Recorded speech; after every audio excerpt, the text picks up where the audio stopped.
ഇന്നത്തെ വീഡിയോ ഒരു സോപ്പ് ഉണ്ടാക്കുന്നതാണ്. ഞാനിതുവരെ സോപ്പ് ഉണ്ടാക്കുന്ന വീഡിയോ കാണിച്ചിട്ടില്ലല്ലോ. ഇന്ന് സോപ്പ് ഉണ്ടാക്കുന്ന വീഡിയോ കാണിക്കാം. അതിനായി ഞാൻ 2 കറ്റാർവാഴയും കുറച്ച് പച്ചമഞ്ഞളും കട്ട് ചെയ്ത് വെച്ചിട്ടുണ്ട്. അത് മിക്സിയിലടിച്ച് ജ്യൂസ് എടുത്ത് വരാം. ഇതിനുള്ള ജ്യൂസ് ഇവിടെ തയ്യാറാക്കി വെച്ചിട്ടുണ്ട്. അടുപ്പത്ത് ഞാൻ സോപ്പ് മെൽറ്റാക്കാൻ വെച്ചിട്ടുണ്ട്. സോപ്പ് ഏകദേശം മെൽറ്റായി കൊണ്ടിരിക്കുകയാണ്. അപ്പോൾ അത് മെൽറ്റായി കഴിഞ്ഞാൽ നമുക്ക് ഈ ജ്യൂസ് സോപ്പ് മെൽറ്റായി വരുന്നുണ്ട്. കുറച്ചും കൂടി മെൽറ്റാവാനുണ്ട്. അത് മെൽറ്റായി കഴിഞ്ഞാൽ നമുക്ക് ഈ ജ്യൂസ് ഇതിലേക്ക് ഒഴിച്ച് കൊടുക്കണം.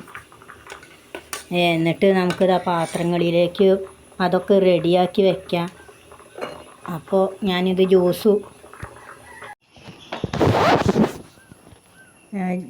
സോപ്പ് ഞാൻ സോപ്പ് തയ്യാറാക്കിയിട്ടുണ്ട്.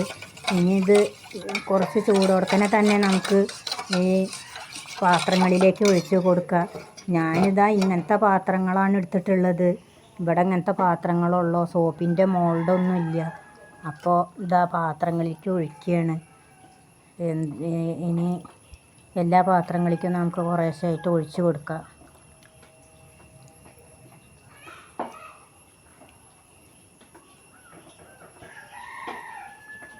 അപ്പോൾ സോപ്പ് പാത്രങ്ങളിലേക്കൊക്കെ ഒഴിച്ച് കൊടുത്തിട്ടുണ്ട്. ഇപ്പോഴേക്ക് 2 സോപ്പ് കൊണ്ട് 2 ചെറിയ പിയേഴ്സിൻ്റെ സോപ്പാണ് കേട്ടോ. ആ 2 സോപ്പ് കൊണ്ട് ഇത്രയ്ക്ക് തന്നെ കിട്ടിയിട്ടുള്ളൂ. 2 സോപ്പും കുറച്ചും ഉള്ളും ചെറിയ പാത്രത്തിൽ.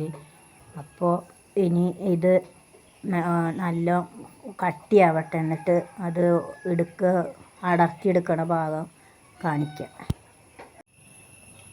സോപ്പ് ഞാൻ അടർത്തിയെടുക്കുകയാണ്. സോപ്പ് എങ്ങനെയുണ്ട് എന്ന് നമുക്ക് നോക്കാം. സോപ്പ് നന്നായി അടർന്ന് കിട്ടിയിട്ടുണ്ട്. ഒരു കുഴപ്പമില്ല. കഴിഞ്ഞ പ്രാവശ്യം സോപ്പ് ഉണ്ടാക്കിയപ്പോൾ അതിൽ ഞാൻ പാത്രത്തിൽ എണ്ണ ഒഴിച്ചൊക്കെ മറന്നു. അതുകൊണ്ടാണ് സോപ്പ് അടർന്ന് കിട്ടാതിരുന്നത്. സോപ്പ് നല്ല ബലമുണ്ട്. 2 ചെറിയ പിയേഴ്സ് സോപ്പ് കൊണ്ടാണ് ഇപ്പോൾ 3 സോപ്പ് ഉണ്ടാക്കിയത്. അത് വലിയ സോപ്പാണെന്നുണ്ടെങ്കിൽ പിന്നെ ഉണ്ടാവുമായിരുന്നു. അപ്പോൾ ഇതാണ് നമ്മളുടെ സോപ്പ്. വീട്ടാവശ്യത്തിനുള്ള സോപ്പൊക്കെ ഞാൻ തന്നെ ഉണ്ടാക്കുകയാണ്. അപ്പോൾ കഴിഞ്ഞ പ്രാവശ്യം ഉണ്ടാക്കിയപ്പോൾ അത് ഉണ്ടാക്കണ ഭാഗമൊന്നും കാണിച്ചില്ല.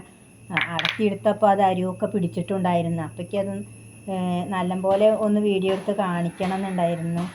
അപ്പോൾ ഇന്നത്തെ വീഡിയോ ഇത്രയേ ഉള്ളൂ.